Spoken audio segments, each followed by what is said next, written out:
Tashme është bashkuar në studio Hakia Bazi nga AAK-ja, të falenderoj nderuar që gjetet kohë për të ardhur në studio. Mirëdita. Por paraprakisht dëshiroj që ta përshëndes në lidhje të drejtë për drejtë edhe analistin politik i cili po lidhet në këtë emision nga Gjermania, Lulzim Veliu. Zoti Veliu, të falenderoj shumë për këtë inkuadrim të drejtë për drejtë për televizionin Stania. Përshëndetje, faleminderit për ftesën. Jemi pikërisht tek tema e formimit të institucioneve, stabiliteti politik. Është i nevojshëm një stabilitet politik pikërisht tani kur kemi edhe aleatet e Kosovës që kërkojnë qeveri stabile, institucione stabile për të jetësuar të gjitha ato plane që kanë paraparë për vendin tonë. Keni me mësafir studio, Po për juve është zoti Veliu, pyetja. Si e vlerësoni këtë kërkesë dhe presni që të ketë institucione stabile së shpejti? Po në bazë të rezultatit të zgjedhjeve të fundit në Kosovë, mund të themi deri se do të ketë mundësi të krijimit të një qeverie stabile e cila edhe i ka numrat mjaftueshëm për të qëndruar si qeveri. Pra, unë mendoj se me certifikimin e rezultateve do të kemi konstituimin e mehershëm kuvendit, por edhe krijimin e qeverisë. Mirë për një pengesë që do të jetë për këtë gjë është patjetër zgjedhja e presidentit të dashur të Republikës së Kosovës, e cila kërkon 2/3 apo 80 mandate që duhet të jenë prezent në kuvend. Unë mendoj se ky mandat i kësaj qeverie, apo ndoshta edhe një qeverie tjetër nëse do të kemi zgjedhje të tjera siç janë paralajmëruar në rast mosjes të presidentit, atëherë mund të themi deri se kjo qeveri do të përballet me dialogun e mbetur bank që sa ku pra dhe do të jetë, mendoj se do të jetë qeveri nëse do kemi një qeveri që do mbyll mandatin e plot, do të jetë një qeveri e cila do të arrijë deri te përfundimi dhe zgjedhja përfundimtare e statutit të Kosovës. Sa do të jetë vendosur qeveria aktore apo qoftë edhe një qeveri tjetër në rast të mosjes së presidentit, duhet të mbetet për të parë, mirë po rrethonat politike dhe gjeopolitike e kërkojnë një gjë të tillë dhe është stërgjatur ky proces dhe vetë mos konstituimi i institucioneve të Kosovës e ka bërë që të ngecë për një periudhë të gjatë e sipas të gjitha gjasave edhe në Serbi do të kemi një zgjedhje të reja, por do të pritet shumë shpejt që edhe presidenti aktual serb të humb pozicionin e tij, të humb pushtetin dhe të rrjedhimisht të shkohet në zgjedhje të parakohshme. Mirë, po si do të jetë, ky mandat duhet të jetë ai i cili do të jetë përfundimtar për zgjedhjen e problemit të Kosovës, por edhe në një farë mënyrë për qetësimin e rajonit dhe Ballkanit perëndimor, pasi shihet qartë se ka tendenca të lëkundjes në gjithë procesin që është duke ndodhur në Ballkan, pra lëkundje, kemi tendenca edhe nga fuqitë të tjera që janë pretendente për të pasur ndikimin e tyre jo në Kosovë, por në gjithë Ballkanin, dhe kjo e bën të detyrueshme për Shtetet e Bashkuara të Amerikës, për Aleancën e NATO-s dhe për Bashkimin Evropian që të jenë më të fuqishëm dhe më të zëshëm në këtë drejtim në mënyrë që të arrihet një marrëveshje përfundimtare e cila do të çon pra zgjedhjen jo vetëm zgjedhjen e çështjes së Kosovës, por edhe pengimin e eskalimit të situatës në Ballkanin perëndimor. Ndërkohë të kërkoj të qëndrosh në linjë, dëshiroj që ta vazhdoj këtë bashkëbisedim edhe me të ftuarin në studio, zotin Abazi, për të ndërlidhur me atë se çfarë tha zoti Veliu. Është e mundur një qeveri stabile në këto rrethana që i jetëson edhe kërkesat e aleatëve, sepse kemi një pezullim të dialogut të planifikuar strategjik. Varet se nga cili e shikojmë këtë situatë, nëse e shohim prej perspektivës së mbrëmshme, mendoj që jemi në krizë të thellë. Zgjedhjet e fundit janë reflektim i një taktizimi të fundëm të Kurtit sa i përket shtrëmbrimit të vullnetit politik e qytetar. Natyrisht që ata cilët duan të merren me demokracinë dhe numrat e me zbërthy ose me thjeshtëzu krejt procesin demokratik në numra, Sigurisht që është një farë tentimi për mos me u marrë me problemin në thelb. Ne kishim një vit sabotimi për me sjell Kosovën me 28 dhjetor në zgjedhje dhe përdorim gjitha aseteve të shtetit përfshi buxhetin publik për me kriju një rezultat. Ky rezultat është i paqëndrueshëm sepse fatmirësisht ose fatkeqësisht, pra po them varet si e shikojmë, sistemet demokratike nuk ta ofrojnë mundësinë e monopolizimit të proceseve dhe presidenti ka me qenë themra akilit në strategjinë e Kurtit, i cili mendoj që është në vazhdimsi duke tregu jo vetëm tendenca të mosqeverisjes për taktizimit me fuqinë politike dhe dyta tentimit për ta shpërbë Republikën për ta kriju një republikë të tretë. Dhe kjo është arsyeja pse kuvendi është bërë i parëndësishëm, pse procesi zgjedhor është bërë i parëndësishëm, pse programet politike të partive politike janë bë kaq të parëndësishme jo të diskutueshme, është realisht krijimi i pafundëm i zhurmës, i cili realisht e thjeshtëzon demokracinë, fuqi politike dhe numra. Pra numrat jo gjithmonë janë në favor për një stabilitet politik. Absolutisht jo.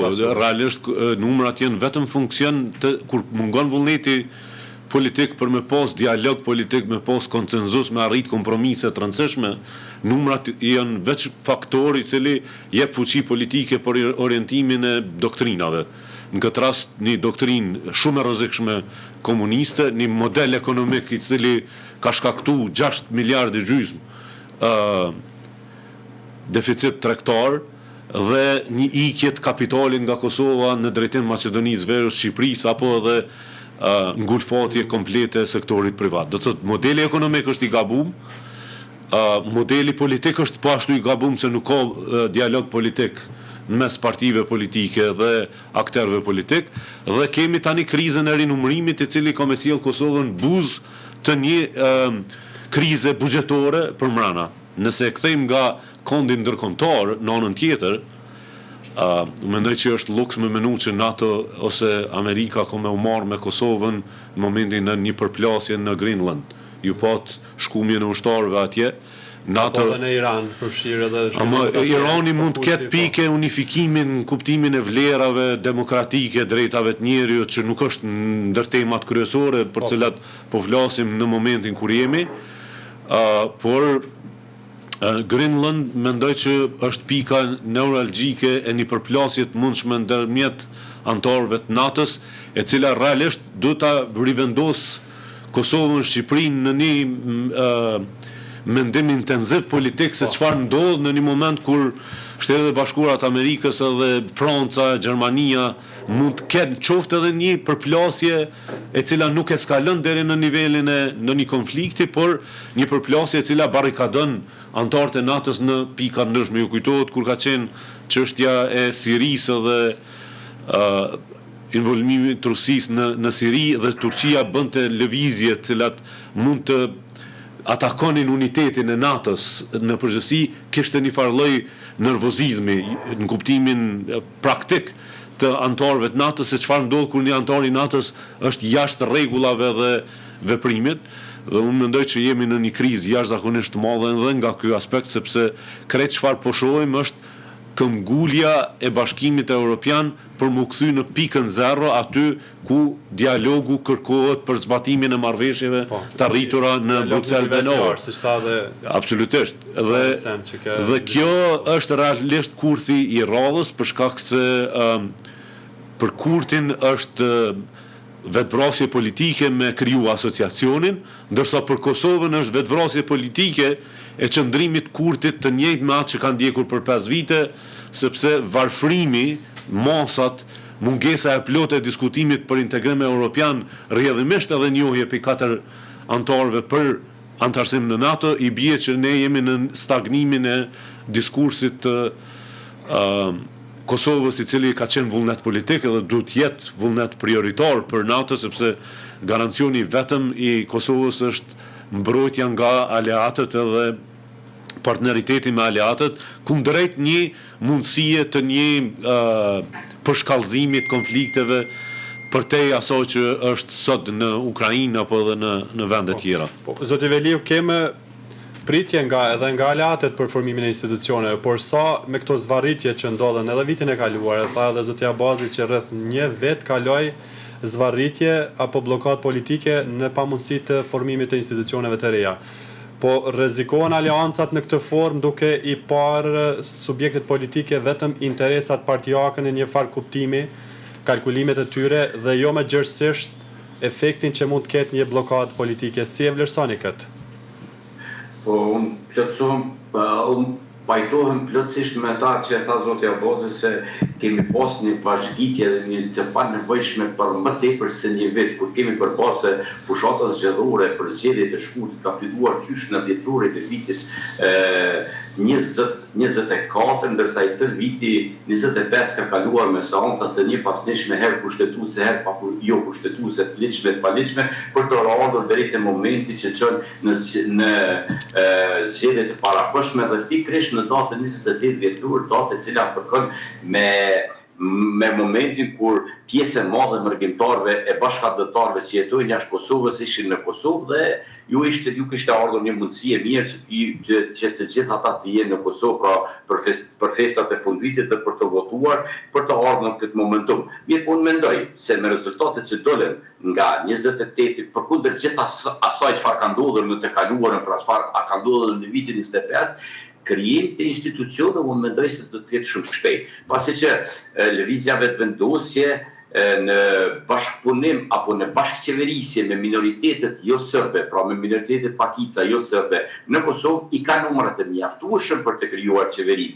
Dhe unë mendoj se në këtë moment është më se e rëndësishme pas krijimit të institucioneve që edhe partitë opozitare përkundër rezultatit dhe përkundër gjithë atyre premtimeve dhe dëmave dhe pabërat e tyre në vitin e kaluar që duhet të jenë pjesë e kuvendit dhe të votojnë marrëveshjet ndërkombëtare të cilat janë në pritje tash në periudhë të gjatë, marrëveshje të cilat do t'i sjellin afërsisht 1 miliard të hyra vendit tonë. Pra është një gjë shumë e rëndësishme. Po, partitë opozitare kanë shfaqur gatishmëri që të miratojnë marrëveshjet ndërkombëtare. Ajo që është kritikë edhe e tyre është se mungon gatishmëria e një bashkëpunimi, sidomos e partisë fituese me subjektet e tjera shqiptare brenda parlamentit, për të jetësuar përveç marrëveshjeve ndërkombëtare edhe planet e tjera, apo sfidat e tjera, si që është përmendet edhe jo zgjedhja e presidentit të ri. Nuk ka sinjale se mund të ketë një harmonizim apo bashkëpunim për një marrëveshje. Në qoftë se i shohim me kujdes të dy fushatat parazgjedhore, pra të shkurtit dhe këto të dhjetorit që e mbajtur në vitin e kaluar, shihet qartë një zbutje dhe një fjalor, një gjuhë tjetër si nga pozita, ashtu edhe nga opozita, edhe nga vetë zoti Kurti, pra kemi të bëjmë me një qasje tjetër që është bërë gjatë gjithë fushatës, e që në fakt mendoj se një gjë e tillë ka ndikuar dhe i ka sjellur edhe disa numra të ri dhe i ka bërë të mundur që tani ta krijojë qeverinë si e vetme, dhe unë mendoj që është momenti për reflektim si nga pozita ashtu edhe nga opozita. Po pikërisht zoti Kurti një gjë të tillë më së miri duhet ta dëshmoj në rastin e zgjedhjes së presidentit dhe duhet të jetë i hapur për emra të tjerë e ndoshta edhe për emra që do të vinin nga opozita, e për mendimin tim do të ishte zgjedhja më e mirë, zgjedhja e një presidenti konsensual, një president që do të ishte i pranueshëm për të gjitha forcat politike dhe do të vinte jo nga subjektet politike, se për mua nuk e ka kuptimin që një kryetar i cili çdo forcë politike të vijë dhe të zgjedhet kryetar apo të zgjidhet presidenti i Republikës, për arsye se ne të gjithë e dimë që roli i presidentit është rol unifikues dhe përbashkues dhe si i tillë duhet të mos vi nga njëra apo forca politike. Po, e që zakonisht presidentet janë zgjedhur nga forcat politike. Po, gjë që në të kaluarën nuk ka ndodhur për jashtë presidenten Ativeti Jahjave që ka qenë presidente e Zarfit, siç është quajtur në kohën e saj, mirë po unë jam i mendimit se një president i tillë për momentin Kosovës është shumë më i mirë. Ose në qoftë se merremi në praktikat e vendeve të tjera më demokratike që kanë përvojën e të kaluarën, për shembull në Gjermani, në të gjitha rastet kur njëra forcë është në pushtet, pranohet I propozuari nga forca e dytë, pra forca tjetër opozitare. Aktualisht në Gjermani, presidenti e Republikës kemi një që vjen nga SPD-a, Social-Demokratët, pasi që pushtetin e kishin fituar Kristian-Demokratët. Pra do të ishte një praktike mirë që pozita e presidentit në masilë të lashe. Pasi të kalohet kjo, pra pozita e presidentit, duhet ta kemi të qartë se ajo me të cilën duhet merren të gjitha subjektet politike, si pozita ashtu edhe opozitë, është dialogu që ka mbetur në gjysmë dhe duhet vazhdoj e me patjetër edhe të përfundoj, pra të mos bëhen përjashtues qoftë pozita, por edhe opozita, po të jenë më të unifikuar dhe në bazë të numrave të marrin edhe përgjegjësitë, pasi që Kosova është e të gjithëve. Sot kemi një kryeministër nga lëvizja vetëvendosje, nesër mund të jetë një subjekt politik tjetër dhe vetëvendosja dhe zoti Kurti do të jenë në opozita, po ndoshta nuk do të jenë pjesa e opozitës. Kush do të shoh? Pra, kjo duhet të bëhet praktik dhe duhet të dim se me fitimin e votës dhe me fitimin e pozicionit udhëheqës nuk e ke fituar vendin dhe nuk është se është bërë Kosova apo Republika e cili do subjekt tjetër, por ke marrur përgjegjësi për të kryer detyrat kundrejt votuesve, por edhe atyre që kanë votuar kundër. Pra Republika është e të gjithëve, pozitës, por edhe e opozitës. Zotja Abazi, është I mundur një kandidat që është konsensual, po themi këtë formë, mundësisht të jetë apartijak? Tani, unë mendoj që do të jetojmë në real politikën e Kosovës, 4 vitet një qetësie të opozitës, që shumë shpesh kritikohet se ka qenë jo aktive në mandatin e kaluar, I ka kushtuar shumë. Domthonë po shihet rezultati që të qenurit pragmatik, votimi I marrëveshjeve ndërkombëtare, marrëveshje nënshkrimi edhe aprovimi marrëveshjeve kontraverze, siç është ardhja e të burgosurve të rrezikshëm nga Danimarka për shembull. Nuk janë këto pjesë të një si themi mirëkuptimi demokratik nga ana e Kurtit. Përkundrazi është rrëmihje e terrenit, nuk është e vërtetë që e ka zbut gjuhën gjatë fushatës. Çka ka bë Kurti ka decentralizu fyrjen të Ardiana Matoshit, të Nizir Kraku, të eksponent tjerë të cilët kanë përdor fjalor të njëjtë, të ngjashëm me intensitet fyes dhe në anën tjetër ka aktivizu në nivelin shumë më të lartë në rrjetet sociale, në mediat e reja, një ushtri ton të fyrje. Ata që nuk e përjetojnë lëkurën e tyre e mirëkuptoj tendencën për me pa ndryshe, po Kosova është në krizë morale, politike, juridike, kushtetuese. 12 ligje ju kanë kthy 13 ligje ju kanë kthy Kurtin nga gjykata kushtetuese. Nëse nuk po kuptonin çfarë krize jemi, atëherë unë mendoj që jemi të destinuar të shkojmë drejt shpërbërjes edhe dorëzimit të Republikës. Kaq alarmante është situata këtu. Çfarë keni bërë ju si opozitë, zoti Abazi? Unë mendoj se në këtë Falvesh ta përfundoj të lutna se nuk I marr me bë debat në televizion, jo. Them këtë se opozita kosovare në përgjithësi, jo vetëm Aleanca, por edhe PDK dhe LDK kanë qenë aq të diktima në politikë dhe kanë qenë të rënda komplet në politikën populiste të zotit Kurti. Dhe pikërisht kjo ka bërë që jemi në këtë situatë, sikur të kishin guximin dhe të bënin një opozitarizëm e të dilni me ide dhe me programe më të qarta, por edhe me kauza që ju ka munguar për 5 vite opozitarizëm, nuk kemi pasur asnjë kauzë të ngritur. Nga këto subjekte politike. Si po mendoni ju Tarzani Kurtit? Paradoksi brenda fjalisë juaj, që po ndëgjoj gjithandej se është shumë lehtë për me përkufizu, ishte që ju duhet jeni pragmatik, duhet votoni marrëveshje ndërkombëtare, duhet gjeni konsenzus me Kurtin, do thotë brenda çsti përkufizimi opozita ka qenë, përveç në një rast kur deputet PDK-s kanë bërë një kundërshtim ku erdhi deri te konfrontimi fizik.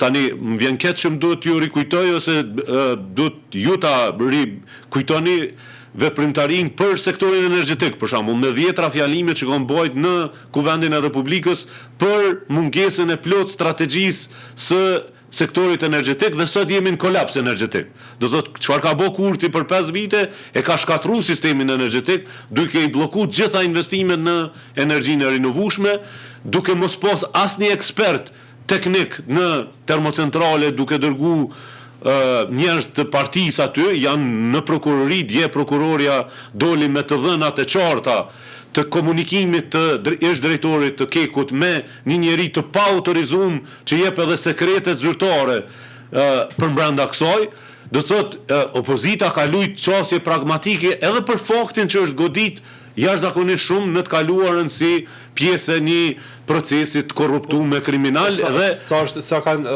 ditur që të I materializojnë kauzat të zoti Veliu, të gjitha këto tani veç brenda parlamentit, ndër edhe jashtë parlamentit që të ketë është diskutimi, pikërisht është diskutimi në këtë fazë është çfarë opozite po do me pas shteti I Kosovës, nëse opozitën e parashihni në kuptimin e hedhjes gurve drejt institucioneve, gjakosis policëve, hedhjes mollotovit në parlament, gazit lësjells mbrana seancave kur Kurti pranon asociacion, mendoj që këtu duhet të jetë diskutimi. Nëse po flasim për demokraci të konsoliduar, insistimi është tek dialogu politik brenda strukturave. Opozit, nuk ka demokraci kur mbi votosh në secilin komision parlamentar, kur parlamenti bëhet realisht një arenë e vdekur e kryeministri nuk vjen për 1 vit e gjysmë në parlament për me raportu para kuvendit të Republikës dhe në momentet kur gjithçka që diskutohet përbrenda është e mbështetur prej një fuqie e të tretë të një policie, ushtrie të Facebookut që denigron dhe shpall tradhtor të popullit secilin njeri që nuk pajtohet me diskursin e Kurtit. Do thotë kemi të bëjmë me fundamentin e vlerave, nuk është lehtë veç me përkufizuar në mënyrë gjenerale aspektin e angazhimit politik, duhet shohim specifika. Në marrëdhënie ndërkombëtare është thonë me 10 herë në mënyrë të drejtë për drejtë që intervenimet në veri e kanë vënë Kosovën në pozicionin defanziv. Sot lista srpska është në 10 komuna, dje ka fillu largimi punëtorëve nga administrata e komunave ku janë në veri dhe Kurti është I heshtur. Edhe pse ka rremin e vetëm për fitore ka pas intervenimin në veri, as nuk është njohje të reja, sepse 4 njohje të reja të cilat kanë ardhur nuk kanë të bëjnë fare me Ministrinë e Punëve të Jashtme, as nuk është suksesi në sistemin arsimor, sepse jemi në kollaps, as nuk është në shëndetësi, sepse njerëz shkojnë për me vdek në spital, nuk shkojnë për musheru, nuk ka as borna esenciale të cilat jepen aty, as nuk është infrastruktura, as nuk është arritjet, ta përmenda 6 miliard e gjysmë deficitin tregtar, është goditje direkte me politika tatimore ndëshkuese ndaj sektorit privat. Do të thonë, nuk mundemi më me mbet në sipërfaqe të diskutimit. Duhet të thellohemi në çështjet sektoriale edhe të matemi se çfarë ka ofruar. Kërkush nuk mundet me mohu aleancës ta zonë këtë rast, që çështjen prioritare ka pas antarësimi NATO nëpërmjet një plani konkret për me siguru të ardhmen e Kosovës si shtet I mbrojtur përbrenda një aleance të fortë çfarë është NATO. Por më e rëndësishme është bo TikToku edhe Facebooku I antarëve si Ardiona Matoshi ose Nezir Kraku, ku zhurma e pafundme sjell deri në festimin me kusinja dhe goma, që janë shekullit kaluar, si formë manifestimit të triumfeve politike. E kuptoni, do të thotë ideja është që është bastardhu deri në fund diskursi politik. Mund vje për më qesh kur bëj dhe këtë fundit, në po si do që tjetë, zoti Abasi, unë këtu nuk jam I thirrur ta mbroj qeverin, por dua ta them të vërtetën. Atë çfarë ka bërë opozita, jo vetëm Aleanca për Armërinë e Kosovës, por edhe Partia Demokratike dhe Lidhja Demokratike e Kosovës e morën rezultatin me 28 dhjetor. Pra kjo e tregon shumë qartë se kemi pasur një opozitë shumë të qetë, një opozitë që ka qenë viktim e politika populiste dhe në shumë raste ka dalur me vendime kundër qeverisë Kurti, pikërisht për ato vendime që më herët është gjykuar nga lëvizja vetëvendosje, duke filluar me asociacionin, duke vazhduar me pjesën e kishës Deçanit atje që u dhan hektarët e tokës, pra që në gjithë kohës zoti Kurti ka qenë kundër tyre, në momentin që zoti Kurti erdhi në pushtet i dhata 20 hektar apo sa ka qenë kishës ortodokse në Deçan, ndërsa zëri i opozitës nuk u dëgjua asnjëherë. Ne të gjithë jemi dëshmitarë se deri në momentin e fundit kemi dëgjuar nga zoti Haradinaj që zotin Kurti e cilëson edhe si bashkëpunëtor të Serbisë. Pse zoti Haradinaj bën deklarata të tilla televizive e nuk e bën një padi për t'ia drejtuar prokurorisë së shtetit ose për ta diskutuar me Agjencinë Kosovare të Inteligjencës edhe për të dalur me fakte dhe mendoj se kjo do të ishte rruga. E jo vetëm me gjëra koti që është marrur opozita për gjatë gjithë. Asnjëherë nuk e ka pasur guximin opozita e Kosovës të dalë në një kundërshtim në politikat e Kurtit në aspektin ndërkombëtar që për fatin e keq kanë qenë jo në interes me zhvillimet në vend me Kosovën. Zoti Abazi po thotë që nuk është e domosdoshme që të vish në pushtet duke e shkatruar në një farë forme shtetin, apo jo, zoti Abazi? E provon. Me korrigjoni nëse është kështu. Nuk jemi duke thënë që edhe Molotov apo merremi me gjërat e tilla. Armata e tyre në TikTok apo në rrjetet e tjera sociale. Po kush ju ndale juve ti keni ato rrjete sociale? Ato janë të hapura për të gjithë. Dhe pse nuk keni qenë më aktiv që të gjithë ata që kanë fyer, kanë sharë, e kanë bërë veprime të tjera, ti qëni para prokurorisë së shtetit, dhe të merret shteti me to, e të merret politika, jo të merret lideret politik. Lideret politik duhet dalin me vizione, me programe, që të mushin mendjen neve se me të vërtetë do të bëni diçka për Kosovën. Apo fillimisht është dashur që të reformoheni si subjekte politike dhe t'ja mushni mendjen qytetarëve se ju jeni ndarë nga ajo pjesë kur është folur për korrupsion dhe krim të organizuar që për hir të së vërtetës ka qenë për 20 vite me radhë. E ndërsa kush mendoni se pret sot se do ta luftoj korrupsionin e zotit Kurti apo të qeverisë Kurti nga subjektet politike që kanë qenë të zhytura për 20 vite me radhë. Nuk po flasim për të caktuar, por të rikthehemi politike që ka qenë për 20 vite në Republikën e Kosovës. Të rikthehemi tek çështja që jemi edhe duke diskutuar në aspektin e formimit të institucioneve. Jo gjithmonë e tha edhe zoti Abazi që numrat orientojnë në secilin zgjidhje, sidomos stabilitetit politik. Jo, mendoni se do të ketë formim të institucioneve pa vonesa, formim të institucioneve konstituent kuvendit, formim qeverisë të re dhe zgjedhje të presidentit të ri brenda kësaj periudhe 2-3 mujore? Unë mendoj se konstituim kuvendit dhe themelim të qeverisë do të ketë sapo të kemi certifikimin e rezultateve.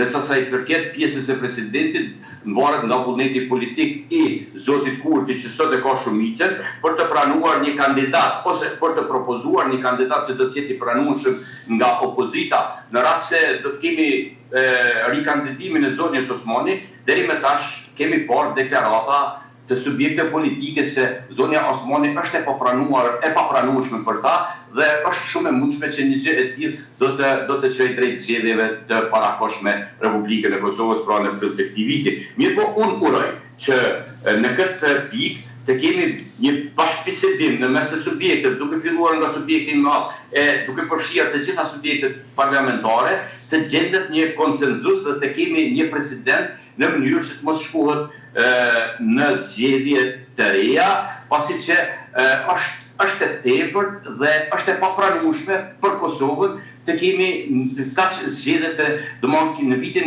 25 kemi pasur 4 parë zgjedhje. Dhe në qoftë se do shkojmë sërish në zgjedhje, atëherë po e tregon edhe seriozitetin e vendit tonë. Pra po e vën në pyetje shumë atë seriozitetin dhe besueshmërinë e të gjithë klasës politike në Kosovë. Unë uroj që të kemi një konsenzus në mes të gjitha subjekteve dhe të zgjidhet një president i cili do të jetë i pranueshëm për të gjitha forcat politike dhe do të votohet unanimisht në Parlamentin e Kosovës. Falenderoj shumë zoti Veliu për këtë kohë që ndatë për televizionin tonë dhe këtë analizë që dhatë. Faleminderit, ishte klasi. Ditë mbarë. Zotja Abazi, mbetemi tek zgjedhja e presidentit të ri. Pozicioni i AK-s në këtë pikë. Ka vot për Vjosa Osmanin apo jo, sepse ka shprehur hapur synimin e saj edhe për një mandat. Tani, nëse flasim për pozicionin e presidentit si kategori kushtetuese, unifikuese, Vjosa Osmani ka dëshmu për kaq vite, sa është presidente, 5 vite, që përveç se është e njëanshme, ka dëmtu rënd procesin e unifikimit edhe përfaqësimit unitetit politik në Kosovë. Rrjedhimisht, zonja Osmani është e papranueshme si figurë e cila do vazhdonte edhe një mandat tjetër, por para kësaj mendoj që është shumë e rëndësishme përveç emrit përveçëm në këtë rast është procesi për të arritur aty. Se elementar s'ka kandidat tjerë, prandaj po flasim për një ideja është kandidaturë tashmë të shfaqur. Këtu është kriju kultura e të qenurit imponues në procese politike. 57 herë tentimi për Albulena Agjiun me qenë kryetare e parlamentit dëshmon kryetësinë, refuzimin e pafund për një dialog politik i cili do ulte palë në tavolinë edhe do arrihe një dalje nga një situatë e cila më spoku i shkon për shtatu i publikut Kosovës, shtetit. Dhe më shumë duket si që po i shkoj për shtati vetë Kurti duke e sjell në mënyrë taktizuese ditën e zgjedhjeve me 28 dhjetor. Çka duhet këtu të friksohet dikush ta thotë hapur që kemi të bëjmë me një proces sabotues përderisa buxheti i shtetit, asetet e shtetit janë përdorur në funksion të këtij taktizimi. Nuk janë përdorur, kemi 6 muaj e gjysmë që ka rënë një copë dhënë në autostradën Prishtinë-Tiranë, janë vdek disa njerëz aty për shkak të pengesave dhe nuk kjo qeveri ka qenë pa aftë për me heq 2 ditë punë me dhëun. Kemi 5 vite teatri i Kosovës në mes të Prishtinës, që është vënë në renovim dhe as nuk është afër më përfundu, e gjithë qeveria ka qenë pa aftë për me bëni një gjatë tillë. Çka ka qenë aftë me taktizu me idenë që duhet luftohet me çdo kusht kundërshtari politik deri në eliminim të tyre. Nëse ky është qëllimi, synimi, atëherë unë nuk shoh e bona rrugën e gjatë për një përgjigje, nuk shoh dalje prej një kësaj situate ku do vendosej opozita në një pozitë imponuese për qëndruar në sallë për emrin e Vjosa Osmanit. Pra, pa marrëveshje nuk mund të qëndron në sallë. Tani po këtu është djalli që ndron në detajet e kësaj, sepse për Kurtin në fakt kjo është në favor, sepse do të jam mvesh prap opozitës idenë që nuk dashten me zgjedh Vjosa Osmanin, por shkojnë në zgjedhje të reja. Dhe kjo për kundër faktit që po flitet që mund del një emër cilin nuk mund ta refuzoj opozita, mendoj që kjo në fakt nuk është qëllimi i Kurtit. Qëllimi i Kurtit është që ta eliminoj Vjosa Osmanin, por pa u po se po eliminon Vjosa Osmanin nga të dalë në kandidaturë me pas të mos votohet. Të mos votohet, absolutisht. Dhe në anën tjetër të shkohet në një palë zgjedhje të reja ku Vjosa Osmani del me listën e vet dhe tenton që ta shkatërroj LDK-n edhe ta përjashtoj AK-n nga procesi politik. Një fraksion të LDK-s që mund të krijohet në të ardhmen. Ose një fraksion, po unë mendoj një Osmani qëllimi reale ka bërë të qartë që nëse nuk votohet si presidente do të ketë përballë politikisht. Kjo është rrjedhë natyrshme e funksionimit përbrenda, po unë mendoj që për Kurtin kjo është strategjia, që t'ja imponoj Vjosa Osmanit dalë në tregun politik, ose në listë të përbashkët ose në listë të veçantë, tani janë çështje tjera, dhe të tentoj ta godas me propagandë, çfarë veç është filluar kundër LDK-s duke hedhë zjarr mbi një konflikt mundshëm të mbrëmshëm. Tani a do jetë e mençur ajo se çfarë do ndodhë dhe si do ndodhë te LDK-ja, unë mendoj që është në fakt çështje kruciale për demokracinë e vendit. Pavarësisht se ku jemi, unë mendoj që një tranzicion i lehtë e unifikues brenda LDK-s është i domosdoshëm për demokracinë e Kosovës dhe për të qendrën e djathtë në Kosovë, që Kurti e ka synim ta shkatërrojë deri në fund. Dhe ka gjetur, si themi, pykën për cungun, duke përdorur vetë Vjosa Osmanin dhe ish antar të LDK-s, Gërvallën, Pecin, që nëpërmjet kësaj pyke të bëj çarjen e plot të një boshtit të qendrës së djathtë që është LDK-ja, natyrisht edhe Aleanca i përket spektrit të njëjtë, po këto janë luftrat të cilat i kemi pa gjatë viteve 2000 në Shqipëri.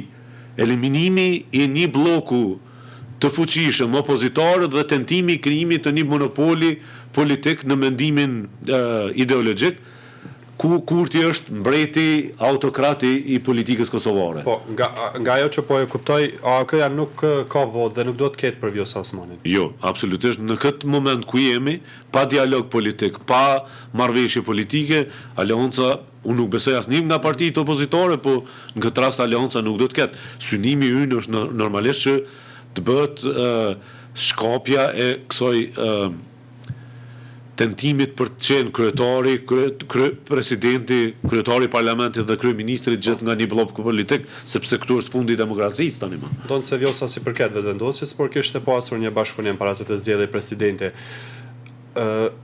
Është i mundur apo ka qenë në një listë, në listën e një listë ka qenë bashkëpunim, por nga lista guxo.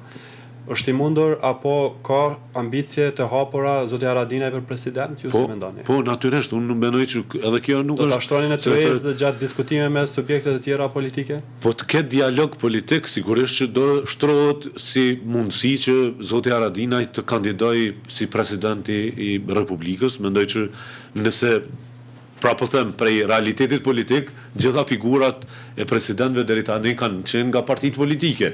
Nuk është përjashtim fakti që zoti Haradinaj ka pretendimet për të qenë president, edhe të arrihet një konsenzus i brendshëm. Nëse kjo është e mundur, nëse jo, atëherë mendoj që jemi në skenarin tjetër. Po e bëj këtë pyetje për shkak që Lumir Abdigjiku, kryetari aktual i LDK-s, ka thënë që duhet të jetë apartiak, në farforme të mos i përket kalkulimeve apo një subjekti politik.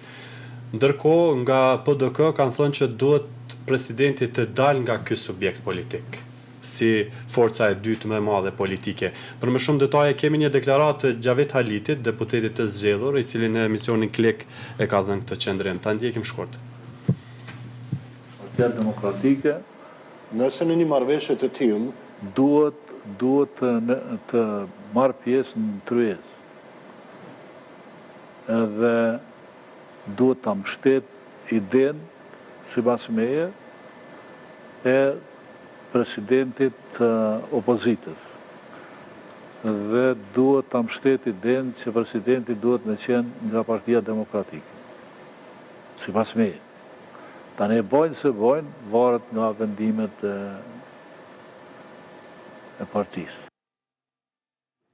Pra, pajtoheni, zotë Abazi, që nga PDK të vjet propozimi, apo... Është e drejtë legjitime, mendoj, për propozimet. Edhe unë jam për apo të zgjedhet, eventualisht që dialogu politik të prodhojë një marrëveshje qoftë edhe me shkuarjen e 2 emrave ose 3 emrave në Kuvendin e Republikës, dhe secili prej kandidatëve për president të ketë debat përmbajtësor, me që këtu është një garë fair në një farë, por që nuk ka ndodhur në të kaluarën, përveç një rast që përmendëm kur duhet të ekzistojë një moment kur zoti duhet të ekzistojë. Gjithë kundërkandidatët e tjerë kanë qenë sa për numër. E vërtet, po unë mendoj që në demokracinë tonë duhet të ekzistojë një moment, nëse në demokracitë presidenciale këta kandidat e kanë mundësinë që para popullit, qytetarëve të paraqesin platformat e tyre dhe qytetarët votojnë direkt për ta. Në rastin tonë, me që jemi republikë parlamentare, mendoj që kandidatët duhet të paraqesin para kuvendit, para deputetëve, platformën e tyre dhe në këtë formë të arrijnë në pikën kur deputetët mund votojnë. Tani unë po flas pak me idealizëm sepse e dim se si votohet në blok shumicën e rasteve, po mund të ketë edhe një moment kur njerëz shohin një kandidat më të përshtatshëm se sa tjetri në kuptimin e përgjithshëm edhe mund të marrë votat. Do si do, arritja deri këtu është shumë e rëndësishme që të bëhet nëpërmjet një dialogu politik, marrëveshje e cila është e domosdoshme për t'i thyer. Nuk mjafton kjo vetkënaqësia e kozmetikës, ju ka thonë hajvan, ju ka thonë hajvan. Është shumë e thjeshtë kjo punë me thjeshtëzu deri këtu çështjen e proceseve politike. Ne jemi me një moment jashtëzakonisht kritik, i cili duhet të na prodhoj një gjendje tjetër të marrëveshjeve politike, sidomos me insistimin për të kaluar nëpër një fazë tjetër të trysnisë ndërkombëtare, sepse deshtëm kjo është shumë e qartë. Ardhja e Sorensen në këtë urgjencë e tregon qartë që Kosovës nuk ju ka heq laku i marrëveshjeve të arritura në Bruksel edhe në Orë. Përkundrazi, Kosova është kthy në pikën 0 sa i përket obligimeve që ka, aty ku e ka nisë. Dhe në anën tjetër, mendoj, jam shumë i bindur që për 4 vite Kurti ka kriju gjithë platformën e mundshme të argumentimit të komunave me shumicë serbe, ku sot lista serbska udhëheq që ata të kërkojnë mbrojtje shumë të madhe se sa që i ofron marrëveshja. Sepse duhet kuptojmë drejt që serbët janë duke punuar në mënyrë intensive për të argumentuar pozitën e tyre, përderisa Kurti ka fragmentuar skenën politike në Kosovë, plotësisht dhe ne kemi mbetur tek realisht mungesa elementare e dialogut politik për interesat e Kosovës. Në anën tjetër, Serbia pa sanksione për Banjskën, pa sanksione për veprimet e tyre në veri, ka rritë që pas një therë në këmbë sot jetë një faktor i cili takohet me KFOR-in edhe NATO-n, takohet me zyrtarët e Bashkimit Evropian, paraqet kërkesat e tyre dhe në mënyrë të heshtur largon gjitha ato institucione cilat janë kriju për 5 vite aty, përfshi edhe njerëzit që janë të punësuar në administratën publike. Zotja Abazit, falenderoj shumë për kohën dhe prezencën. Ju falenderoj edhe juve për mundësinë.